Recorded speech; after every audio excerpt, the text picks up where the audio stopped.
Pendengar, Perdana Menteri Malaysia, Dato' Seri Anwar Ibrahim secara resmi membuka konferensi tingkat tinggi KTT ke-47 ASEAN dan KTT terkait lainnya yang digelar di Plenary Hall Kuala Lumpur Convention Center atau KLCC pada hari ini. Dan dalam pidato pembukaannya, Anwar Ibrahim menegaskan bahwa dunia kini berada di masa penuh ketidakpastian dan ASEAN dituntut untuk memperkuat kerjasama serta memperbaharui komitmen terhadap perdamaian dan stabilitas kawasan. Anwar juga menyampaikan bahwa Malaysia sebagai ketua ASEAN 2025 berkomitmen menjaga sentralitas ASEAN dan memperkuat ekonomi kawasan dan memastikan pertumbuhan yang adil serta berkelanjutan. Saat ini kami bersama Teguh Santosa, Direktur Grid Institute yang saat ini memantau langsung jalannya KTT ASEAN ke-47 di Kuala Lumpur. Pak Teguh, apa kabar?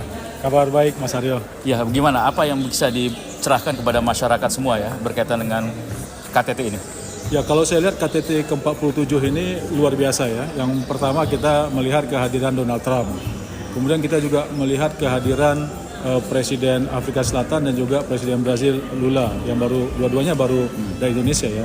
Nah, kehadiran tiga orang ini saja sudah memberikan sinyal bahwa baik Amerika Serikat dan kelompok di sebelahnya BRICS itu membutuhkan ASEAN gitu. Jadi apa yang disampaikan oleh Perdana Menteri Anwar Ibrahim tadi ya kita lihat dalam pelaksanaan hari ini kita memang dibutuhkan. Apa yang dibutuhkan dari ASEAN ini? Tentu mereka masing-masing ya wajar saja untuk mengajak kita lebih berperan dalam proses baik pembangunan maupun pertahanan kerjasama sektor lain di masing-masing negara. Tetapi saya pikir negara-negara ini menyadari bahwa ASEAN yang sering kita sebut sebagai a bucket of miracles ya, keranjang keajaiban, ini memiliki langgam politik global yang agak berbeda ya. Kita terbiasa untuk inward looking daripada outward looking. Kita terbiasa untuk melihat kepentingan kita bersama gitu ya. Ya itu bisa kita lihat dari misalnya prinsip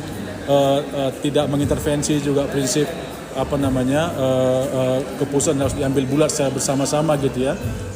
Jadi mereka paling tidak menganggap bahwa ASEAN ya harus begitu. ASEAN jangan sebagai sebuah organisasi jangan sampai terseret. Amerika Serikat tidak mau misalnya ASEAN sebagai organisasi terlalu lihat ke sana gitu, dan lawannya Amerika Serikat dalam hal ini BRICS juga tidak mau melihat ASEAN terlalu melihat ke sana gitu. Jadi itu tadi saya katakan mengapa kelihatannya mereka membutuhkan ASEAN untuk tetap menjadi ASEAN. Ya, isu lain yang menarik mungkin bisa dikomentari Pak mengenai ada rencana keterkaitan di mana Menlu Sugiono sudah men-spill bahwa Korea Utara juga bisa masuk ke dalam hal ini, bagaimana Pak? Jadi kelihatannya memang pemerintah Indonesia ini berusaha untuk konsisten ya menjaga perdamaian kawasan. Nah, ASEAN ini kan bersisian dengan yang namanya Asia Timur. Dan kita tahu Asia Timur ini salah satu hotspot konflik global. Karena di sana masih ada konflik di antara Korea Utara dan Korea Selatan dengan masing-masing negara pendukung mereka begitu. Jadi kalau misalnya wilayah konflik ini tidak kita jaga tekanannya sehingga tidak meletus begitu ya, sehingga meletus kita harus menjaga. Kalau misalnya kita gagal menjaga konflik ini sehingga dia menjadi konflik terbuka, maka kawasan Asia Tenggara akan menjadi kawasan yang terdampak.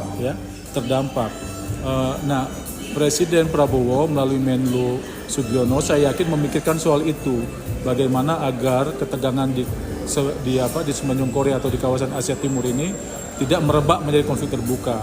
Salah satu cara yang ditawarkan oleh Indonesia dan saya pikir ini cara yang brilian adalah dengan melibatkan Korea Utara lebih dalam lagi, tidak hanya berada sekedar di ASEAN Regional Forum ya seperti selama ini, tetapi juga misalnya menambahkan dia menjadi partner strategis. Kalau sekarang kita punya ASEAN Plus 3 yang melibatkan Jepang, Korea Selatan dan Cina, maka mungkin perlu kita melibatkan Korea Utara sehingga menjadi ASEAN Plus 4 gitu ya. Dan di saat yang bersamaan juga karena saya kemarin baru kembali juga dari Pyongyang, saya hendak mengabarkan bahwa Korea Utara juga sebetulnya sedang menunggu bantuan dari banyak negara lain untuk proses pembangunan dalam negeri mereka sendiri. Mereka sedang mengembangkan apa yang mereka sebut sebagai 20x10 regional development, yaitu membangun 200 kota dalam waktu 10 tahun. Dan ini kan membutuhkan sumber daya dan sumber tenaga yang tidak kecil ya dari banyak negara gitu, banyak pihak. Nah, ASEAN saya kira negara-negara ASEAN saya kira dia bisa melibatkan diri dalam proses pembangunan di Korea Utara itu, sehingga engagement kita dengan Korea Utara tidak hanya engagement di forum-forum formal, Ya. tetapi juga engagement di wilayah ekonomi, bisnis begitu ya. Kemungkinan di spill hal itu dalam KTT ini kira-kira gimana? Nah saya kira Menlu Sugiono sudah menyampaikan ini 2 hari lalu di Jakarta dan sudah menjadi informasi bagi semua pemimpin ASEAN bahwa kita punya keinginan untuk itu. Nah, apakah itu akan disetujui atau tidak, ini yang kita masih harus menunggu. Ya. Karena kita juga melihat bahwa beberapa teman kita di ASEAN ini memiliki cerita yang kurang baik dengan Korea Utara gitu. Nah, tetapi misalnya Malaysia saat ini sedang dalam status vakum hubungan diplomatik. Tetapi kalau misalnya kita melihat di masa lalu Malaysia memiliki hubungan yang lebih baik, Harusnya bisa baik lagi ya. mestinya dia bisa baik lagi. Jadi ini kan cuma masalah waktu. Terakhir Pak, untuk Indonesia sendiri momen ini kira-kira apa yang perlu diambil?